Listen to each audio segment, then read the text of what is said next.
माझं नाव सानिका महाजन. माझी आजी गोंदवलेकर महाराजांची अनुग्रहित. लहानपणी आजीबरोबर पहिल्यांदाच गोंदवल्याला गेले होते. तिथे आरती वगैरे झाल्यानंतर अनाउन्समेंट झाली की ज्यांना अनुग्रह घ्यायचा आहे त्यांनी कार्यालयात संपर्क करा. मी आजीला विचारलं, हे अनुग्रह म्हणजे काय असतं?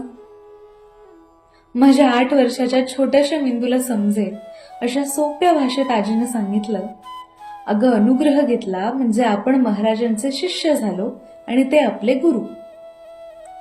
मग मी परत विचारलं, काय करायचं असतं ग हे अनुग्रह घ्यायचा म्हणजे? आजी म्हणाली, फार काही नाही. रोज आंघोळ झाली की महाराजांनी दिलेल्या मंत्राचा श्रीराम जयराम जय जयरामचा 1 माळ जप करायचा. मग मी पटकन म्हटलं, एवढंच ना, मी पण घेऊ?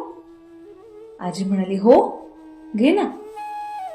आणि अवघ्या 8व्या वर्षी जिथे अनुग्रह शब्दाचा अर्थही मला धड माहीत नव्हता, मी अनुग्रह घेतला. घेतला म्हणजे काय? तो त्यांनी दिला.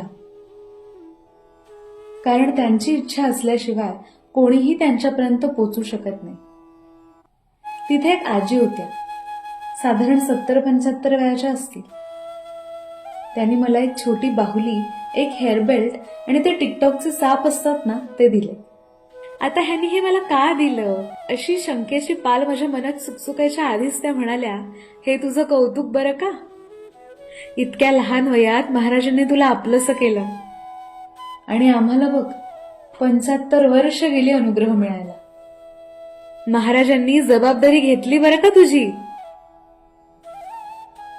या वाक्याचा मला तेव्हा काही अर्थ कळला नव्हता, पण जसजशी मोठी होत गेले तसतसं उलगडायला लागलं. प्रत्येकालाच आयुष्याच्या अनेक टप्प्यांवर वेगवेगळ्या अडचणींना सामोरं जावं लागतं. आणि मी अडचणींमध्ये असताना मला प्रत्येक वेळी ज्या ज्या माणसांकडून मदत झाली ना, ती सगळी माणसं महाराजांची अनुग्रहितच निघाली. आणि तेव्हा मला कळलं की जबाबदारी घेणं म्हणजे काय असतं. आजही कुठल्या महत्वाच्या कामाला बाहेर पडताना त्यांना सांगितल्याशिवाय बाहेर पडत नाही मी.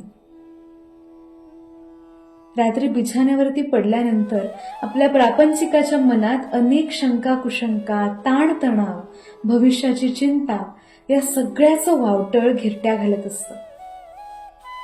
पण तरी सुद्धा या एका दृढ विश्वासामुळे हे वावटळ शांत होतं आणि गाढ झोप लागते.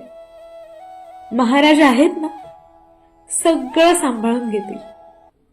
नाम सदा बोलावे, गावे भावे, जनासी सांगावे, हाची सुबोध गुरूंचा, नामा परते न सत्य मानावे.